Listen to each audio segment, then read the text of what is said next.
Calcul numérique, toujours là. On se fait les quotients de nombres relatifs. Donc les nombres relatifs, je vous rappelle, c'est négatif, positif. Okay, donc là, on va s'intéresser qu'à des nombres entiers, mais on va le faire sur les prochaines vidéos avec des nombres décimaux, donc des nombres à virgule. Donc là, le but de ces vidéos, c'est encore une fois de gérer ces signes. Okay, parce que moi, j'en trouve même au lycée qui sont là. Ah, attendez, comment ça, je peux passer le moins ici? Ah, oh, putain. Je comprends pas, le moins il est là, pourquoi il passe devant? Ok, donc ça c'est la règle des signes, donc je veux faire encore référence à la première vidéo sur les notions de calcul numérique. Les règles des signes, on a vu, les règles de rappel sur les opérations, les priorités, les parenthèses, les multiplications, les soustractions, tout ça. Et aussi on a vu des petites notions d'opposé et de inverse. Donc ça, revenez sur la première vidéo si c'est pas clair. Donc pourquoi je peux mettre le moins devant? Parce que quand j'ai un nombre négatif sur un nombre positif, l'ensemble, le quotient, ça va être forcément négatif. D'accord? Donc cette écriture-là,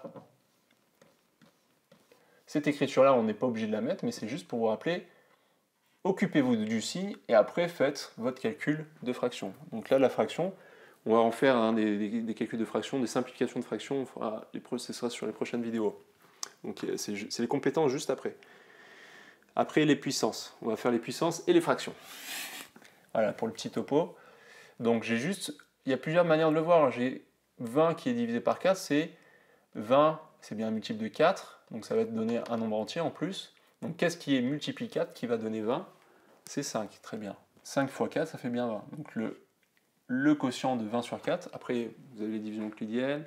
Là, c'est juste connaître ces tables de multiplication.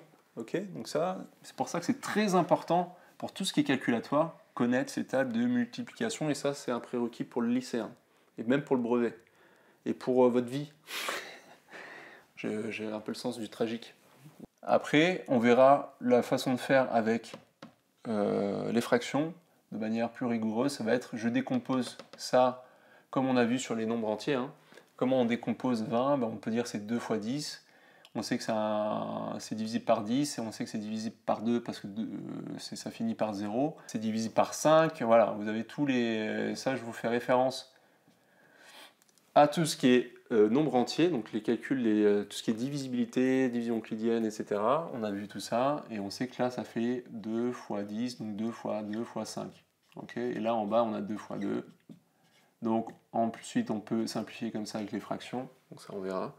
Mais pour l'instant, on n'a pas besoin vraiment de ces notions-là parce que c'est assez évident. Quoi. Okay, ça, on va faire le travail très rigoureux sur les fractions sur les vidéos d'après. Le but de cette série de vidéos, c'est vraiment de vous mettre le point sur les signes. Okay, donc là, on a vu le cas de moins sur plus. Donc là, on a le plus sur moins.